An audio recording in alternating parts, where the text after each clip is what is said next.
In a busy Raytheon lab, Percy Spencer noticed a chocolate bar melt near a running magnetron, sparking the birth of the microwave.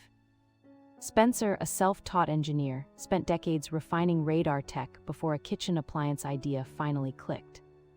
The first Radarange prototype towered in factories in 1947, priced like a car and suited for commercial kitchens.